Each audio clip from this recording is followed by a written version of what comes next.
말씀은 출애굽기 30장 34절에서 38절 말씀 보시겠습니다. 출애굽기 30장 34절에서 38절입니다. 한 절씩 교독해서 봉독합니다. 여호와께서 모세에게 이르시되 너는 소합향과 나감향과 풍자향의 향품을 가져다가 그 향품을 유향에 섞되 각기 같은 분량으로 하고 그것으로 향을 만들되 향 만드는 법대로 만들고 그것에 소금을 쳐서 성결하게 하고 그 향 얼마를 곱게 찌어 내가 너와 만날 회막 안 정극계 앞에 두라. 이 향은 너희에게 지극히 거룩하니라. 내가 여호와를 위하여 만들 향은 거룩한 것이니 너희를 위하여는 그 방법대로 만들지 말라. 냄새를 맡으려고 이 같은 것을 만드는 모든 자는 그 백성 중에서 끊어지리라. 아멘. 기독 서점에 가보면 경건 도서 코너에 성도들의 신앙생활에 도움이 되는 많은 책자들이 있습니다. 그런데 일반 신앙에 관련된 책자들 가운데 특별히 기도에 관한 책자가 압도적으로 많이 꽂혀 있는 것을 발견하게 되어집니다. 그것은 성도들이 기도에 많은 관심을 갖고 있다는 반증이기도 할 것입니다. 우리가 기도에 있어서 바른 기도의 원리를 알고 또 때로는 다른 사람들의 기도의 깊은 경험들을 우리가 듣는 것이 기도에 큰 도움이 되는 것은 사실입니다. 하지만 기억해야 될 것은 기도는 이론을 알고 있는 것보다 훨씬 더 중요한 것이 뭐겠어요? 무릎을 꿇고 기도를 하는 것입니다.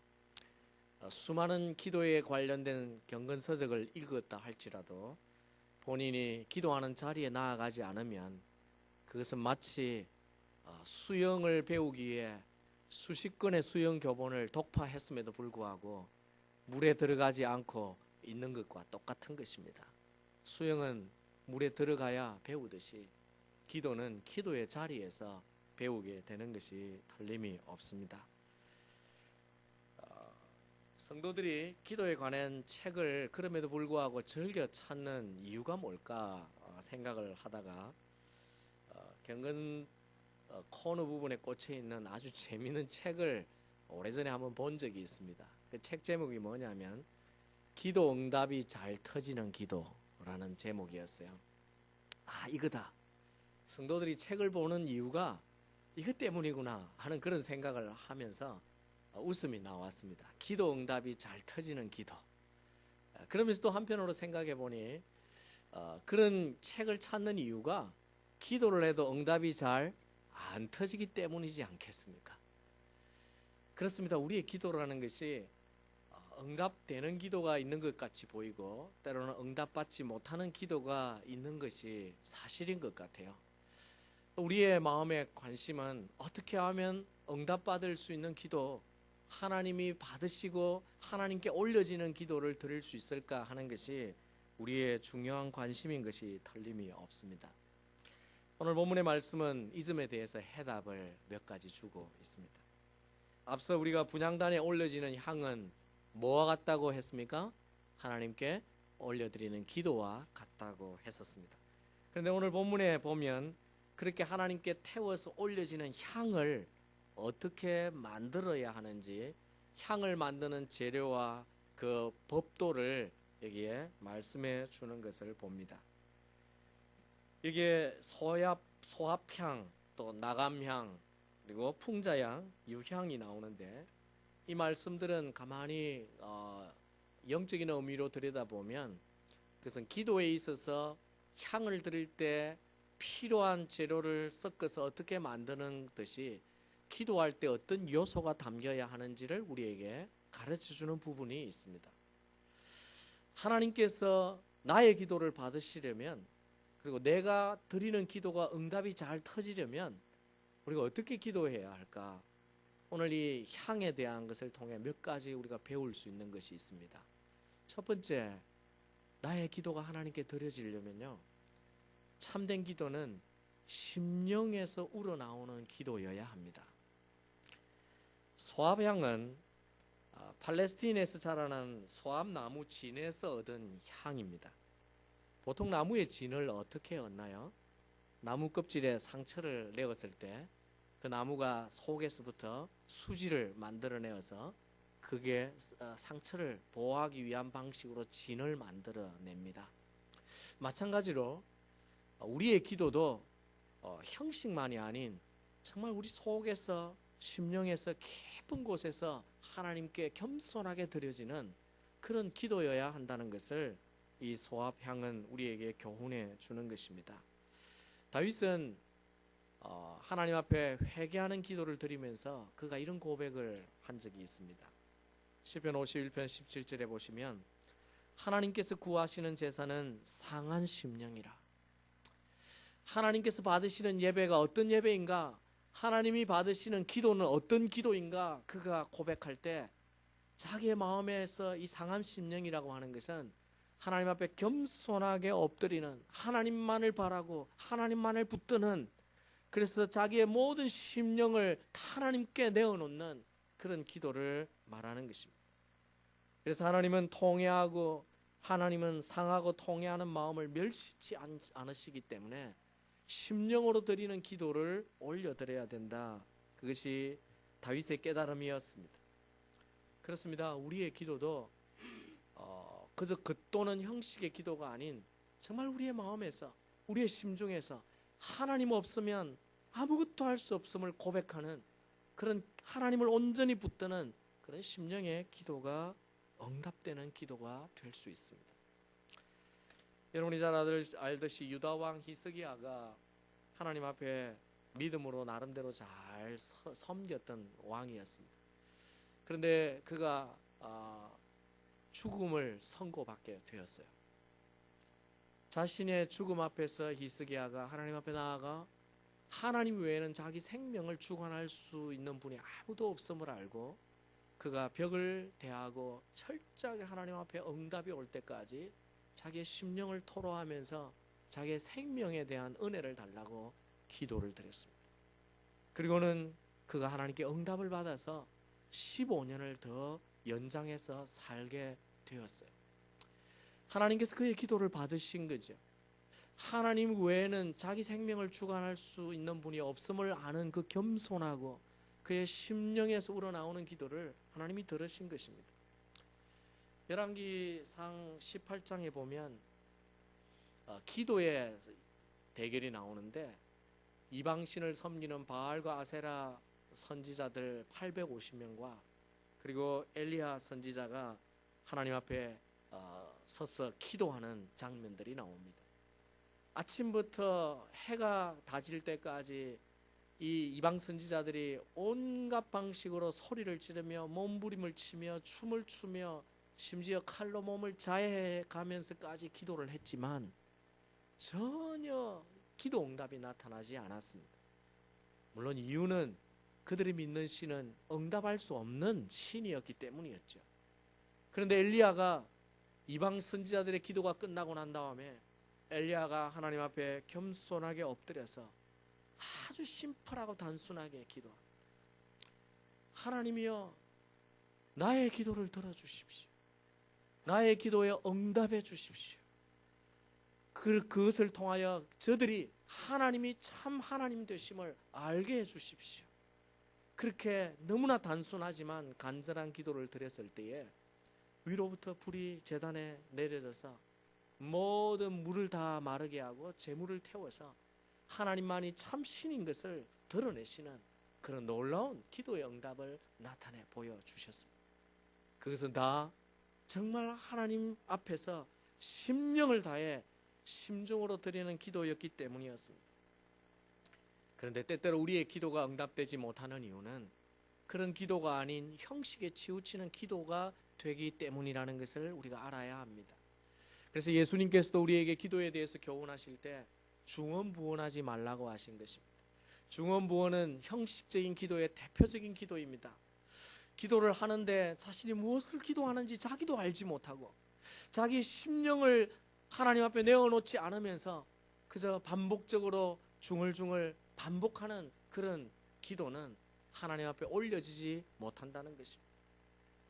때때로 우리가 공중기도를 드릴 때에 우리의 기도가 하나님을 의식하고 하나님께 나아가지 못하고 사람을 의식해서 기도의 내용보다 기도의 언어에 우리의 마음이 더 쏟아질 때가 있습니다. 그런 저런 기도들이 우리가 하나님 앞에 온전한 기도가 되지 못하게 한다는 것을 우리가 기억해야 합니다. 우리 하나님은 기도의 언어보다 우리의 기도의 마음을 받기를 원하십니다. 사실 하나님은 우리의 모든 기도의 제목들을 아셔요. 우리의 필요를 다 아시지 않습니까? 그런데 우리의 필요를 누구로부터 얻을 것인지, 하나님 외에는 해답이 없음을 어떻게 우리가 겸손하게 아는지, 그리고 어떻게 심령으로 하나님 앞에 나와 무릎을 꿇는지 하나님은 그것을 보시기 원하시는 것입니다. 그래서 그런 심령의 기도를 드릴 때 우리 하나님 앞에 올려지는 응답되는 기도를 드릴 수가 있습니다. 그러므로 기도 시간에 여러분이 세상 염려나 아니면 혹은 탐욕이나 온갖 다른 것들로 우리의 기도가 더럽혀지는 것을 여러분이 막아야 합니다. 그리고 오직 우리의 마음이 하나님 보좌 앞에 담대하고 그리고 겸손하게 보좌 앞에 나아갈 수 있도록 우리의 마음이 성령에 붙들려서 주님 앞에 나아갈 수 있도록 마음을 쓰고 온 힘을 다해야 하는 것입니다. 사랑하는 성도 여러분, 여러분이 기도의 자리에 나아갈 때 사탄이 우리에게 온갖 더러운 것들로 우리의 마음을 오염시키지 않도록 여러분의 마음을 잘 지키시고 오직 하나님 외에는 해답이 없음을 아는 겸손함과 하나님을 사랑함과 그리고 하나님께 온전히 의지하는 마음으로 기도할 때마다 여러분이 심령을 다 내어놓는 그런 심중의 기도를 들으셔서 여러분의 기도에 응답이 잘 나타나기를 주의 이름으로 축원합니다. 심령에서 우러나오는 기도여야 한다 하는 것입니다. 두 번째 이 본문이 우리에게 교훈하는 것은 참된 기도는 자신을 깨트리는 기도여야 한다는 것입니다. 나감향은 지중해에서 나오는 조개를 가지고 만들었다고 되어 있습니다. 근데 이 조개로 향을 만드는데 어떻게 만드느냐면 조개에서 향을 만들려면 조개가 가장 가는 고운 가루로 부서져야 된대요. 이 조개가 철저하게 깨어지고 부서지고 가루가 되어야만이 향이 나오기 시작한다는 것입니다. 이것은 우리에게 무엇을 교훈해 줄까요? 하나님 앞에 기도하러 나아갈 때 우리 자신이 철저하게 깨어져야 한다는 것입니다. 우리 자신이 깨어져야 한다는 것은 우리의 의지와 우리의 고집과 또 우리의 소원이나 우리의 탐욕이 아닌 하나님의 뜻을 따르고 순종하는 그런 기도가 되어야 한다는 뜻입니다. 우리는 자주 기도할 때 우리의 생각이 너무 앞서죠. 우리의 소원이 먼저 나아갈 때가 많고 하나님의 뜻과 상관없이 내 뜻이 꼭 이루어지기를 고집하는 기도가 우리 가운데 많은 것을 발견하게 됩니다. 근데 하나님은 우리의 기도가 응답이 되려면 하나님의 뜻과 일치해야 된다고 늘 말씀합니다. 하나님의 뜻에 합해야 우리의 기도가 응답되기 때문에 때때로 우리가 응답받는 기도를 드리기 위해서는 내 뜻을 내려놓는, 내 뜻을 포기하는, 나 자신을 하나님 앞에 깨트리고 오직 하나님의 뜻만을 발견하고 깨닫게 되는 그런 기도를 드려야만이 기도의 응답이 된다는 뜻입니다. 이런 기도의 대표적인 모범은 우리 주님께서에게서 찾을 수 있습니다. 겟세마네 동산에서 주님이 기도하실 때 특별히 밤을 새워 기도하실 때의 기도 제목이 뭐였나요? 십자가를 질까 말까였습니다. 예수님의 마음에는 십자가를 지고 싶지 않았습니다. 할 수만 있다면 피하는 것이 예수님의 소원이었습니다. 그 기도 제목을 가지고 밤을 새워서 실랭이를 하고 갈등을 하고 씨름을 하는데 물론 성경에는 3번 기도했다고 표현되어 있지만 어찌 3번만 기도했겠습니까? 밤새 같은 기도 제목으로 기도를 하면서 3번 표현한 것이 그런 것입니다. 주님, 할 수만 있다면 이 잔을 내게서 옮겨 주시옵소서 하나님. 그러나 예수님의 기도의 마지막은 그러나 내 뜻대로 마옵시고 아버지의 뜻대로 되기를 원하나이다. 이것이 예수님의 기도의 결론이었어요. 결국 주님은 이 기도를 통해서 자기를 다 내려놓으시고 그리고 아버지의 뜻, 하나님의 뜻에 순종하는 기도로 끝을 내고 맙니다. 그러고는 당당하게 십자가를 지기 위해서 새벽에 일어서게 되어지죠. 이 기도가 바로 오늘 우리의 기도의 모범이 되어집니다. 여러분의 기도는 어떤 것 같습니까?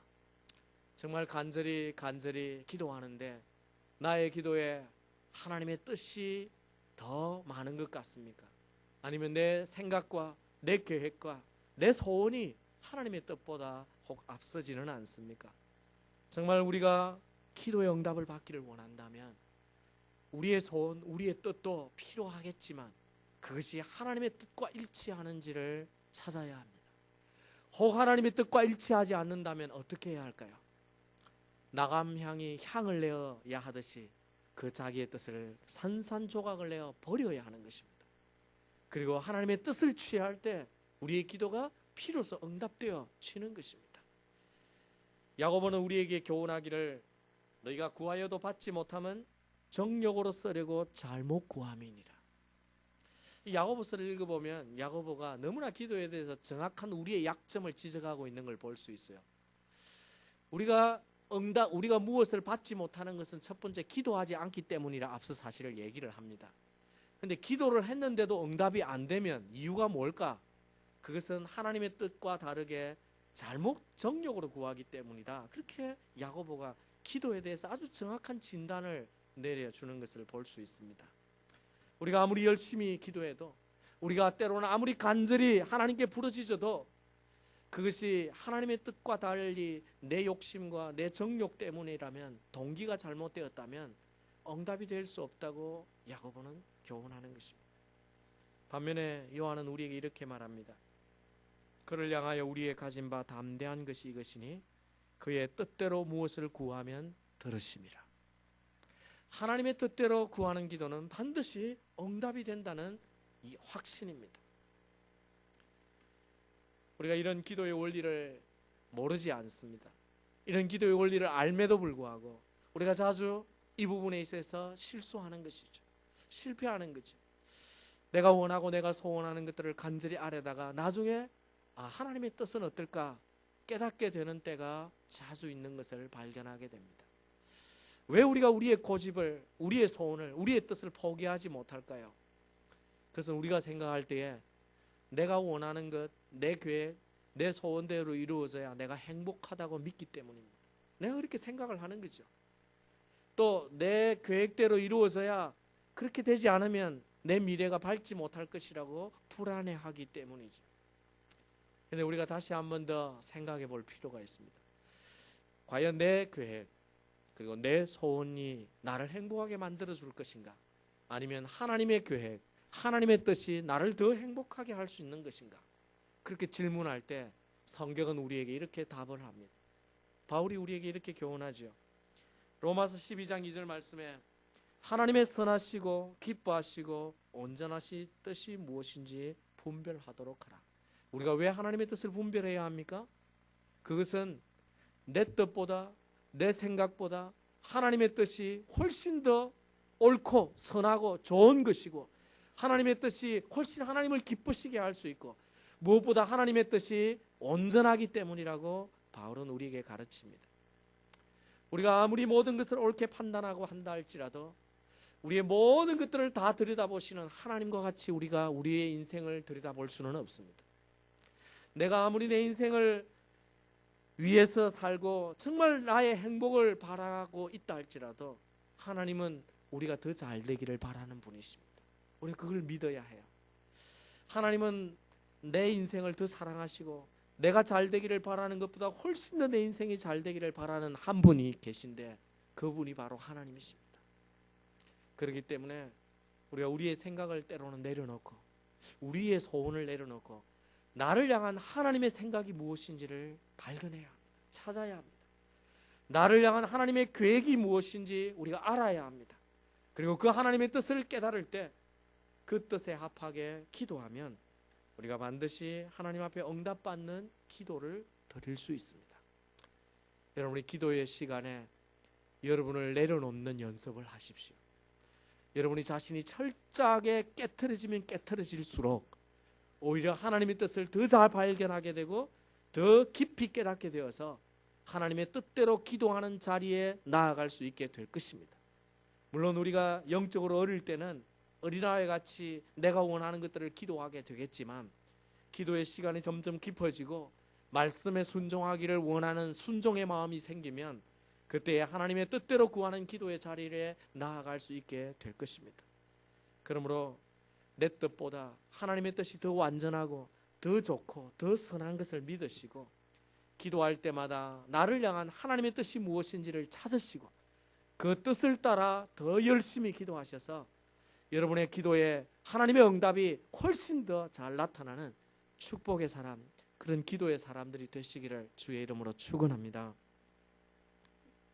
세 번째, 하나님께 올려지는 기도, 응답이 잘 터지는 기도는 어떤 요소를 가져야 할까?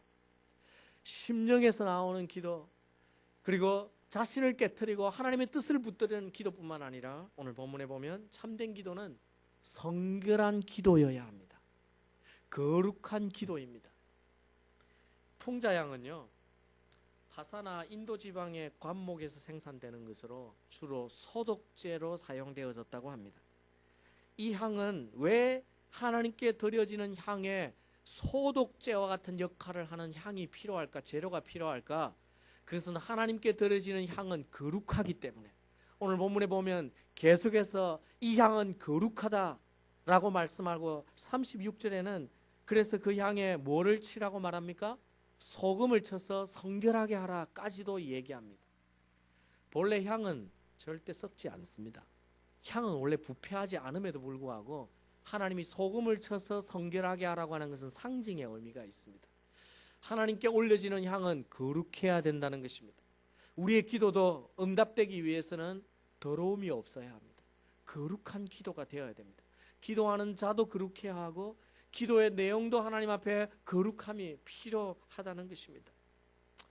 기도가 거룩해야 된다는 것은 무슨 뜻일까요? 우리가 기도할 때에 하나님과 우리 사이에 기도를 막는 가장 큰 요소가 무엇입니까? 그것은 죄지 않습니까? 우리가 앞서 보았듯이 이사야 선지자가 우리에게 교훈하기를 오직 너희 죄악이 너희와 너희 하나님 사이를 갈라놓았고 너희 죄가 그의 얼굴을 가리어서 너희에게서 듣지 않으시게 합니다. 그렇게 말씀했어요. 우리가 아무리 기도해도 우리의 기도가 하나님께 올라가지 못하는 이유는 죄가 가로막기 있기 때문이다. 그렇게 말씀합니다. 여러분, 꼭 맞는 비유는 아니지만 우리가 그 느낌을 알 수 있는 이 비유가 이렇게 말할 수 있어요. 우리의 자녀들이 만약에 부모의 말에 늘 불순종하고 말씀을 따르지 않으면서 꼭 자기 필요할 때는 와서 요청하고 달라고 하는 자녀가 있다면 부모가 기쁘게 주고 싶은 마음이 생기나요? 그렇지 않습니다. 부모인데도 불구하고 그런 자녀가 있으면 왠지 좀 애를 먹이고 싶어요. 그래서 마지막에 어쩔 수 없이 어떻게 들어줄까 말까 고민하게 되는 것이 부모의 마음입니다. 우리 아버지의 마음도 좀 유사하지 않나 생각합니다. 성경을 보면 그런 본문들이 나옵니다. 하나님 앞에 순종하지 않고 말씀대로 살지 아니하고 죄가 가득하면서 자기가 필요할 때는 얌체처럼 와서 하나님 앞에 떼를 쓰는 그런 자를 향해 하나님이 뭐라고 말씀하시냐면 잠언 28장 9절에 이렇게 말씀하시죠. 사람이 귀를 돌려 율법을 듣지 아니하면 기도도 가증하니라. 그 말은 하나님의 말씀에 순종하지 않으면서 기도하는 것은 그 기도가 거룩하지 못하다는 것입니다. 결국 그 기도는 응답되지 않는다는 것입니다. 그러므로 우리가 하나님께 올려지는 향기로운 기도, 응답이 잘 터지는 기도를 드리려면 우리의 기도에 더러움이 없어야 합니다. 기도하는 나 자신에게 죄가 없어야 합니다. 그러기 위해서 기도할 때마다 어떤 기도가 필요할까요? 회개의 기도가 필요한 것입니다. 내가 하나님 앞에 무엇을 요청하는 기도 이전에 회개하는 기도가 필요합니다. 정결함으로 자신의 죄를 고백하고 죄인임을 고백하고 불순종을 고백하고 용서에 구하는 기도가 필요합니다. 그 후에 우리가 하나님 앞에 우리의 필요를 기쁨으로 구할 수 있게 되어지는 것입니다. 생각해 보면 회개는요, 우리가 성도로서 은혜롭게 살아가는 데 있어서 너무나 기초적인 부분이에요. 출애굽기 30장은요 앞으로 몇 차례 더 묵상하겠지만 번제단을 통과한 구원받은 그리스도인이 하나님 앞에서 어떻게 예배할 뿐만 아니라 예배한 후에 어떻게 살아야 하는지를 교훈해 주는 본문들입니다. 그래서 기도의 생활뿐만 아니라 성결의 생활도 가르치고 성령과 관련된 삶을 이 출애굽기 30장이 다 가르치고 있어요. 여러분, 우리의 신앙생활 속에 참 중요한 것이 기도의 회개의 기도. 회개하는 은혜가 부어지면 다른 은혜가 다 열리게 되어집니다. 기도 응답도 회개하는 기도가 선행이 되면 기도 응답도 잘 일어난다고 성경은 우리에게 가르칩니다. 그래서 종교개혁가 마틴 루터가 수도원에서 자기 영성을 훈련하고 있을 때에 수도원장이 그에게 찾아와서 권면하기를 뭐라고 권면했느냐면, 루터야, 너가 혹시 바울의 회심을 아느냐? 너가 혹 베드로의 회개가 무엇인지를 알고 있느냐? 그 회개들이 너의 회개가 되도록 해보라. 그렇게 권면을 하고, 그 권면을 듣고 이 루터가 밤을 새워서 며칠 밤을 하나님 앞에 회개하는 기도로 나아갔을 때 그에게 은혜가 열리고 말씀의 눈을 볼 수 있는 눈이 열리고, 그래서 비로소 종교개혁을 할 수 있는 힘을 얻었다고 기록이 되어 있습니다. 여러분, 우리의 삶이 무기력해지고 우리의 기도 응답이 잘 되지 아니하고 우리에게 예배를 드려도 말씀이 들리지 않고 은혜가 없을 때 우리에게 필요한 것이 무엇이냐면 회개하는 심령입니다. 그러면 그 회개하는 심령을 통해 하나님이 은혜를, 다음 은혜를 체험할 수 있는 은총을 우리에게 부어 주시는 것입니다. 사랑하는 성도 여러분, 그러므로 여러분의 기도가 더럽지 아니하고 가증하게 되지 않도록 하나님 앞에 엎드릴 때 먼저 자신을 돌아보는 회개의 기도에 먼저 나아가시기 바랍니다. 여러분의 모든 죄들을 하나님 앞에 고백하면서 거룩함으로 기도하고 나아갈 때 그리하여 하나님께로부터 놀라운 응답을 경험하는 그런 복된 기도의 사람들이 되시기를 주의 이름으로 축원합니다. 마지막 한 가지만 더 생각하겠습니다. 오늘 본문에 나와 있는 향 가운데 유황이 하나 남아 있습니다. 이 유황은 우리에게 뭘 가르치느냐 하면 참된 기도는 용서와 화해가 선행되는 기도라는 것입니다. 용서와 화해가 필요하다는 것입니다. 기도에도. 본문의 마지막에 보면 이 유황이 나오는데, 이 유향은 길라앗에서 자라는 한 1m에서 3m 정도까지 자라는 관목에서 나오는 향인데, 이 향은 특별히 다른 향과 함께 섞으면 잘 향이 서로 어우러지는 그런 역할을 하는 재료라고 합니다. 그래서 하나님께서 이 향을 꼭 잘 섞어서 향을 만들라 그렇게 말씀하고 있습니다. 다시 말하면 모든 것을 잘 화합하게 하는 향의 역할이라는 거죠. 성도의 기도에도 그런 측면에서 용서와 화해가 선행되어야 한다는 것을 성경을 통해서 찾을 수 있습니다. 예수님이 기도에 대해서 교훈해 주실 때 이 용서의 문제를 아주 특별하게 다루셨어요. 주기도문을 가르치실 때도 뭐라고 기도를 하게 하셨냐면, 우리가 우리에게 죄 지은 자를 사하여 준 것 같이 우리 죄를 사하여 주옵시고, 이렇게 기도하라고 했어요. 기도의 순서를 가만히 보면 자기 죄에 대한 용서를 구하기 전에 뭐가 필요하다는 겁니까? 다른 사람을 내가 용서해 주었습니다라고 하는 것이 선행되어야 한다는 것입니다. 내가 다른 사람의 미움과 그 잘못을 용서하지 않으면서 나는 내 잘못을 하나님께 용서해달라고 구하는 것은 맞지 않다는 것입니다. 그래서 정말 우리의 용서가 되어지려면, 하나님께로부터 내 죄가 사해지려면 내가 먼저 다른 형제들의 죄를 용서해야 된다. 그뿐 아니라 예수님께서 마태복음 5장에서 예배에 대해서 교훈하실 때도 이런 말씀을 하셨습니다.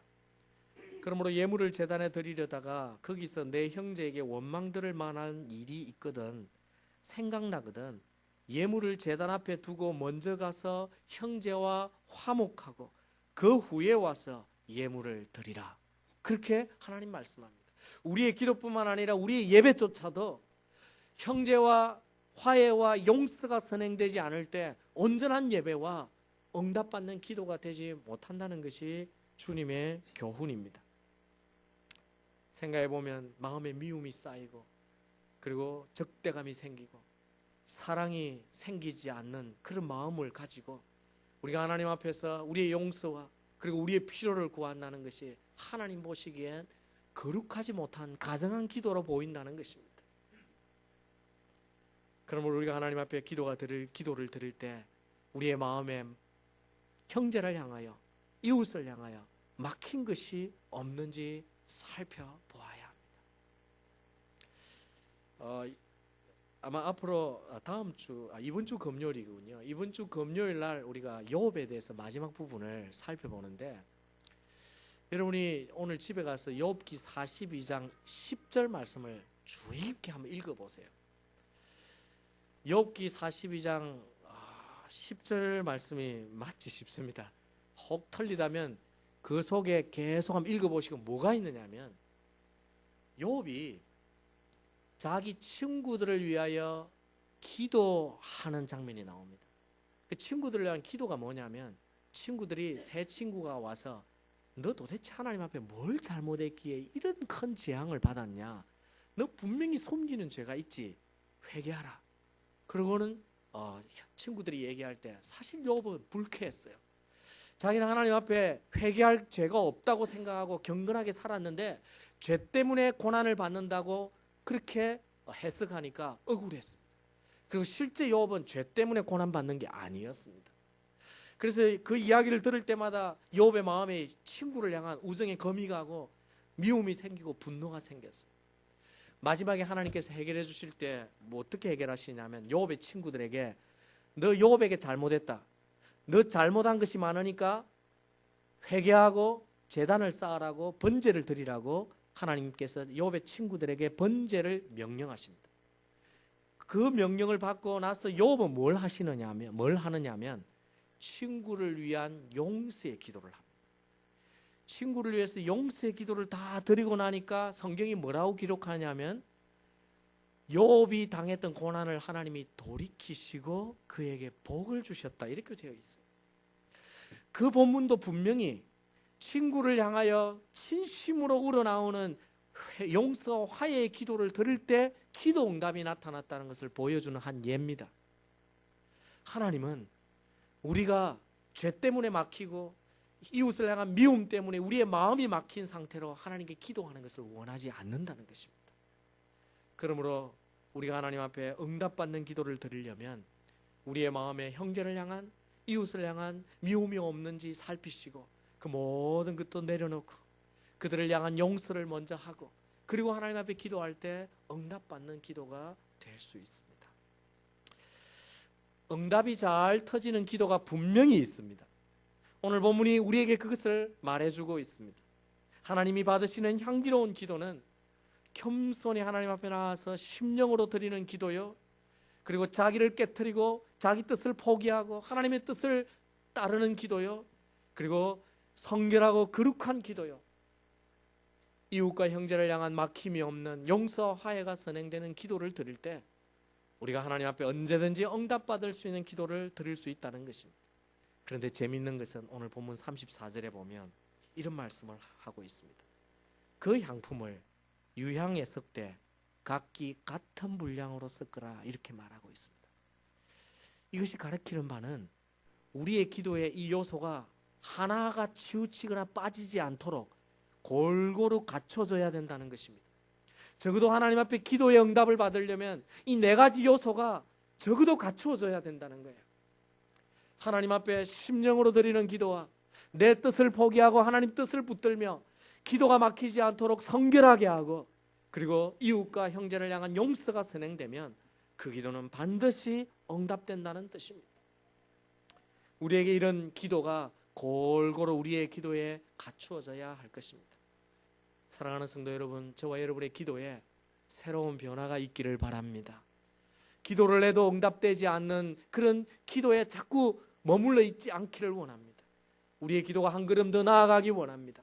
기도를 아는 데서 기도를 하는 데 자리로 나아가고, 기도를 하면서도 응답받는 기도에 나아갈 수 있도록 여러분이 오늘 말씀의 교훈을 기억하시고 이번 한 주간의 기도를 드리실 때에 여러분의 마음을 다 쏟으시고 겸손하게 심령으로 그리고 여러분의 뜻이 아닌 하나님의 뜻을 찾으시고 순종하는 마음으로, 그리고 거룩과 성결과 무엇보다 이웃을 향한 용서의 마음을 다 담아서 여러분의 기도에 힘쓰심으로 이번 한 주간의 기도뿐만 아니라 여러분의 남은 생애의 기도가 응답이 잘 터지는 그런 기도의 사람들이 다 되시기를 주의 이름으로 축원합니다. 우리 다 같이 한번 이 시간 기도할 때 여러분의 기도에 이런 은혜를 부어달라고, 하나님의 앞에 나아가서 기도가 열릴 수 있게 해달라고 우리 다 같이 한번 기도를 드리겠습니다. 하나님,